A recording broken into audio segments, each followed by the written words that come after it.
नाज़रीन, ब्रेक के बाद आपको खुशामदीद कहते हैं। प्रोग्राम आखिर बात क्या है, और मेरे साथ मौजूद हैं माजिद मकबूल साहब, सीनियर सहाफ़ी रिसर्चर हैं आप साथ, और साथ जो हैं वो आसिफ थेबो साहब मौजूद हैं, कॉलम निगार हैं आप। तो आसिफ साहब, आपसे मैं जानना चाहूँगा कि क्या आप इस बात से मुत्तफ़िक हैं कि सियासतदानों का भी कसूर है? अगर हम किसी इदारे पर ब्लेम कर रहे हैं कि साथ साथ इनका भी कसूर है।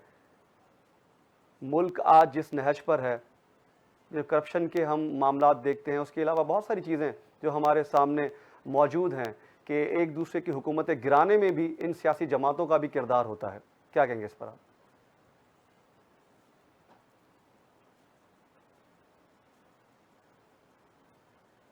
आसिफ साहब, सुन सकते हैं आप मुझे?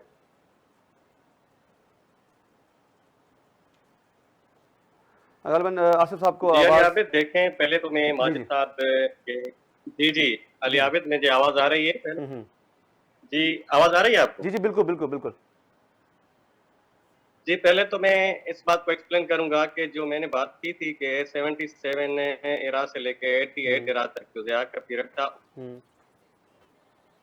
जंगों की इकोनॉमी होती है, बाहर इकोनॉमी जिसको हम बोलते हैं, पैसा वहीं से आता है। सही। मैंने मेरे कहने का मकसद यही था कि ज़िया के दौर में हमारी इकोनॉमी बिल्कुल तबाह हो गई।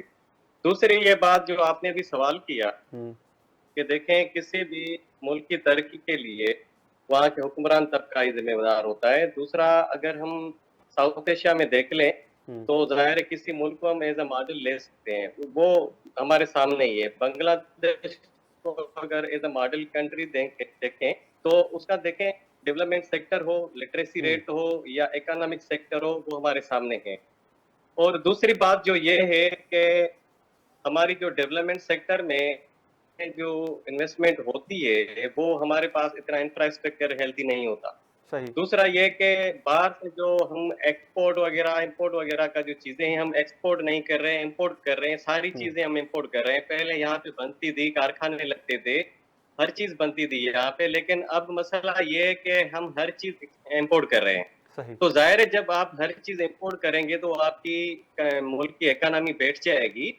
और हम्म रिसेंटली हमारे जो इकोनॉमिस्ट थे कैसर बंगाली, उन्होंने भी इस बात पे अपने इंटरव्यू में कहा था कि हमारी जो इकोनॉमी है वो हम्म वेंटिलेटर पे चल रही है। अब सही। इस बात ऐसा ही से है। अंदाजा लगा लें कि ऐसा ही है। हमारी जो इकोनॉमी जो है उसके जिम्मेदार कौन सी कुव्वतें हैं। इदारों पे हम देखें, अगर दोष नहीं दे तो किस पर दें? जाहिर इदारे ही होते हैं, पॉलिटिकल इंस्टीट्यूशन होते हैं हम्म और दूसरे इदारे होते हैं जो मुल्क को रन करते हैं। अब हम किसको, आईएमएफ को इसका जिम्मेदार समझें, या हम अपनी स्टेब्लिशमेंट को जिम्मेदार समझे, हम्म या हमारी जो पॉलिटिकल इलीट्स हैं उनको जिम्मेदार समझे? जाहिर है देखें, आपकी जो इकोनॉमी जो आप बना के दिया है, इकोनॉमी चल रहा है, आप कर्जे ले रहे हैं, मुल्क चला रहे हैं, हर चीज आप कर्जों पे चला रहे हैं, पेट्रोल भी कर्जों से ले रहे हैं, हर चीज आप जो नई नई गाड़ियां ले रहे हैं वो फॉरेन एक्सचेंज से गाड़ियां ले रहे हैं, वो भी कर्जों पे ले रहे हैं। लेकिन देखें, मसला कर्जों से हल नहीं होगा। जब सही। तक आप अपना खुद का मॉडल नहीं बनाएंगे, आप तब तक आपका मुल्क तरक्की नहीं कर सकेगा। हम्म और दूसरी ये सही। बात है कि देखिए, बांग्लादेश का जो हमने मॉडल का, आवाज आ रही है आपको? जी जी, बिल्कुल बिल्कुल, सुन रहा हूँ मैं आपको। देखिए, मैं थोड़ा तफसील से बात करूंगा। देखें, हम्म इस बात को समझना चाहिए कि जैसे जैसे हम बांग्लादेश की बात कर रहे हैं कि हम्म आजकल हर पाकिस्तानी यही सोच रहा है कि देखें बांग्लादेश की हालत क्या हुई। बिल्कुल। देखें, ऐसा हालत ही तो है। अब हुई है, वो तो किसी मुल्क की हो सकती है, लेकिन मसला ये है कि पहले हालात कितने बेहतर थे, इकोनॉमी कितनी वो बूस्ट थी। और इसको जो लकब दिया गया नेक्स्ट हम्म चाइना का, वो क्यों दिया गया? देखें, थर्ड लार्जेस्ट एक्सपोर्टर है गारमेंट्स में बांग्लादेश, थर्ड लार्जेस्ट है। फर्स्ट बिल्कुल। पे चाइना है, सेकंड पे यूरोपीय यूनियन के मुमालिक है जिसमें जर्मनी है, दूसरे मुमालिक है, और थर्ड पे बांग्लादेश है।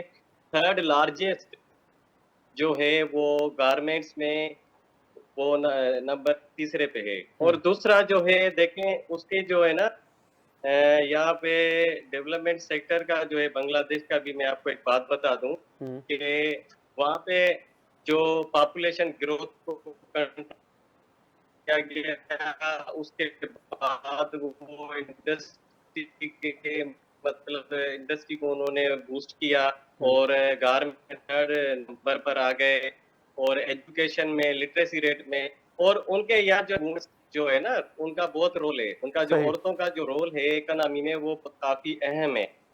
वो एजुकेटेड हैं, हमारी जो है वो उससे कम है, वो बहुत कम है। सही। अगर आप देखें सबसे ज्यादा जो पॉपुलेशन है औरतों की है, उनको आप हुँ, बिठा के रखेंगे घरों हुँ, में और ये तासुर दिया जाएगा कि ये इसको ये डिपेंडेंट है फादर पे, हस्बैंड पे या भाई पे, हुँ। तो देखें जाहिर है आपकी इकोनॉमी बूस्ट नहीं करेगी, क्योंकि वहां पे तो मिसाल है 7। ठीक असद यहाँ मैं माजिद साहब की तरफ आना चाहूँगा। भाई साहब, हम सुनते आ रहे हैं कि पाकिस्तान एक ज़रूरी मुल्क है।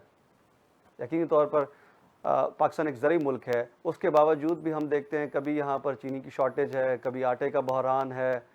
तो क्या समझते हैं, क्या इन इश्यूज़ का भी ज़िम्मेदार हम करार दे सकते हैं किसी इदारे को?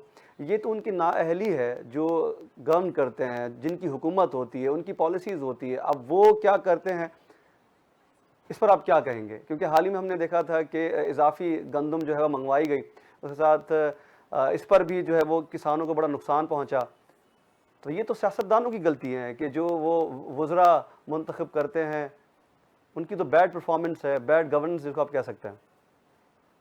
नहीं, मैंने आपसे कहा अली भाई कि हमारे पास इसमें तो कोई शक ही नहीं, बैड गवर्नेंस और गवर्नेंस के तो इशू है। हमारे पास कोई बिजनेस मॉडल नहीं है ना। देखें, जब आपके पास बिजनेस मॉडल नहीं होगा तो मुल्क तरक्की नहीं करेगा। आपके ऐसे ही। पास क्या होता है, देखें, आपके पास जो भी अभी ज़राई इजनास है वो सब की सब इंपोर्ट हो रही है। आपके पास जो इनपुट है वो इतना महंगा है कि प्याज जो बांग्लादेश से आता है वो अगर किसी और इंडिया से आता है वो हुँ, सस्ता मिलता है, हमारा महंगा हो जाता है। हुँ, तो ये पॉलिसी कौन बनाते हैं? पानी की ये सूरत हाल है कि हम फ्लड इरिगेशन करते हैं और फ्लड इरिगेशन में पानी का ज़िया होता है। उस पे आप मोर देन जो है 40% आपका पानी का ज़िया हो जाता है। पानी की डिस्ट्रीब्यूशन सही नहीं है। हुँ, आप अगर हम सिंध की बात करें तो हमारे पास सिर्फ पानी आ जाए तो यहाँ की जो 80% गुर्बत है वो खत्म हो सकती है। पानी नहीं आता। जब आपका फसल तैयार होता है तो आपके पास पानी नहीं आता। पानी की डिस्ट्रीब्यूशन सही नहीं। आप 91 अकार्ड जो पंजाब हुकूमत ने नवाज शरीफ ने किया था उसको भी बिल्कुल। इम्प्लीमेंट नहीं किया जा रहा है। तो जब पानी तो आपके ये पास नहीं आएगा हुँ, तो इसमें आप क्या समझते हैं कि ये सिर्फ हुक्मरान है? ये सिर्फ हुक्मरान नहीं है। आप देखें, हुँ, हुक्मरान से बयान की बातें भी है। अब आपके पास ये जो कारपोरेट फार्मिंग की बात हो रही है, अब सही। कारपोरेट फार्मिंग कौन करवा रहा है और किसके साथ करवा रहा है? आप अपनी जमीनें बेच रहे हैं और ये जमीनें बेचकर आपके पास फोडर तैयार होगा जो बाहर चला जाएगा, तो आपकी जमीन जो है वो तबाह और बर्बाद हो जाएगी। आपके पास पहले ही जो कमांड एरिया है वो बहुत कम है। आप अपने कमांड एरिया को अगर बाहर देंगे, अगर आप कमांड एरिया नहीं भी देते, आप हुँ, अपनी बंजर जमीन भी देते हैं, तो हुँ। पानी कहाँ से आएगा? तो मेरा ख्याल है ये पॉलिसी जो है वो स्टेट की है, ये सिर्फ हुक्मरानों की पॉलिसी नहीं है। देखिए हुक्मरानों की पॉलिसी हुँ, होगी, हुक्मरान भी तो शामिल होते हैं ना इन हुक्मरान मतलब शामिल है, लेकिन बिल्कुल। अगर वो फ्री हैंड नहीं है, हुक्मरान कोई भी फ्री हैंड नहीं है। अगर फ्री हैंड होते तो शायद हालात बेहतर होते। यहाँ पर जो हाइब्रिड का निजाम है, यहाँ पर जो हुक्मरान है हुँ। वो सारा दिन अपना आप को बचाते रहते हैं कि कहीं कोई बात नहीं हो जाए, कहीं हमारी हुकूमत नहीं चली जाए। जो हुकूमत इतनी वल्नरेबल होगी, जैसे अभी हुक्मरान कहते हैं हमारे हुँ, जेलों का टाइम आने वाला है, हुँ। तो आप क्या समझते हैं कि ऐसी हुकूमत डिलीवर कर सकती है? नहीं डिलीवर तो कर सकती। मास्टर साहब, क्या ये पता नहीं सूरत-ए-हाल इसी तरह जारी रहेगी? मज़ीद 76 साल हमें ये सब कुछ भुगतना पड़ेगा? क्या कहेंगे, कैसे सूरत-ए-हाल को बेहतर किया जा सकता है? सूरत हाल बेहतर हो सकती है, ये मैं आपको बता सकता हूँ। हुँ, सूरत हाल बेहतर हो सकती है अगर हम ये बात समझ लें हुँ, कि हमें अपने एक्सपेंचर कम करने हैं, हुँ, इंपोर्ट कम करनी है और हमारे पास बिजनेस की जो बिजनेस मॉडल है वो बनाना है और हमें अपनी जो इंडस्ट्रियलाइजेशन है उस पर तवज्जो देनी है। जैसे आपने कहा कि हमारे हुँ, पास हम एक ज़राई मुल्क है, तो हमारी ज़राई इजनास पे हमें ऐसी पॉलिसी देनी चाहिए कि एग्रीकल्चर को प्रमोट किया जाए। आप जाएं अभी साउदर्न पंजाब में लोग कितना रो रहे हैं, हुँ, वहां पे तो वो कहते हैं कि हमारी तो इन्होंने तबाह और बर्बाद कर दी है। जो सारा का सारा उनका जो एक लाइवलीहुड था वो जराई पैदावार थी वो खत्म हो चुकी है। तो ठीक। कोई भी जो हुक्मरान आता है तो वो जराई पॉलिसी सही नहीं देता। और उसके बाद जाहिर सी बात है इन्फ्लुएंस भी है हमारे दोनों इदारों का।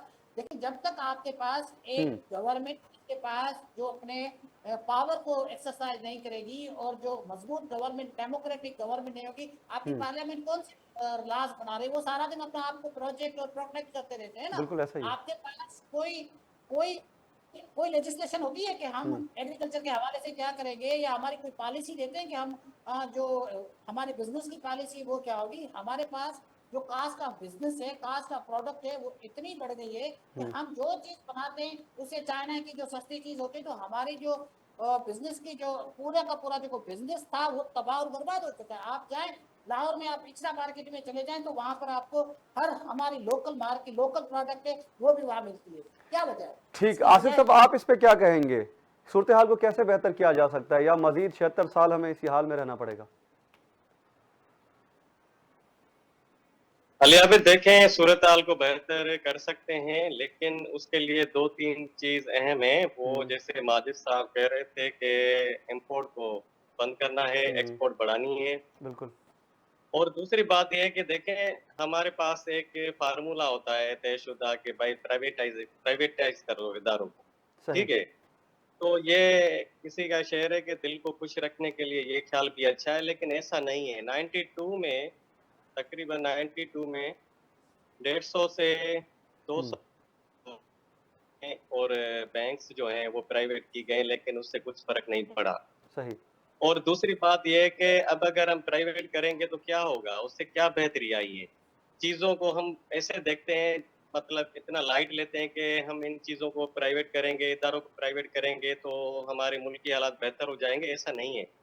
जब तक आपकी इंटरनल इकोनॉमी बूस्टअप नहीं होगी, आपका एक्सपोर्ट नहीं बढ़ेगा, इंपोर्ट रुक जाएगा। इंपोर्ट को तो बिल्कुल खत्म करना है। देखिए ना, हर चीज हम बाहर से मंगवाते हैं, वो भी डॉलर्स में, वो भी सही। 12 डॉलर पे। हम जो डॉलर्स उधार लेते हैं उस पे हम चीजें मंगवाते हैं, और उस पे गाड़ियां मंगवाते हैं, मेकअप का सामान, बहुत सारी चीजें तकरीबन हम मंगवाते हैं। तो इससे तो मुल्क की इकोनॉमी बढ़ जाएगी, और सिविल सर्विसेज जो है हमारी, मतलब हुक्मरानों के जो खर्चे हैं उनको भी कम करना पड़ेगा। बिल्कुल मेन बात यही है कि हुक्मरानों के जो खर्चे हैं, जो एलीट क्लास के खर्चे हैं या एस्टेब्लिशमेंट के खर्चे हैं, उनको जी। कम करना होगा। ये मैं बात नहीं कह रहा, ये हमारे इकोनॉमिस्ट भी कह रहे हैं।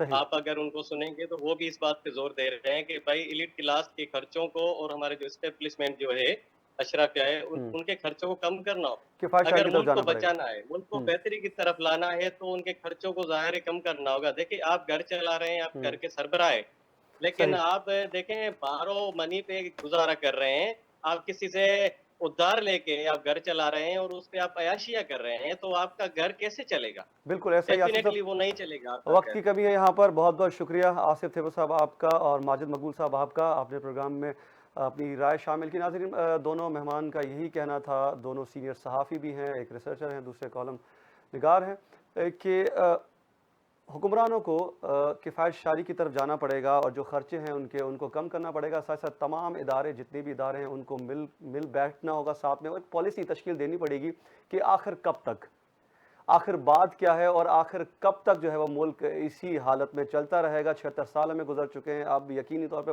14 अगस्त को हम 77वीं इस मुल्क की सालगिरह मनाएंगे, और कब तक आखिर ये मुल्क इसी तरह चलता रहेगा। नाज़रीन, अपने मेज़बान अली हुसैन को दीजिए आज के लिए इजाज़त। हाजिर होंगे अगले प्रोग्राम में नए टॉपिक के साथ।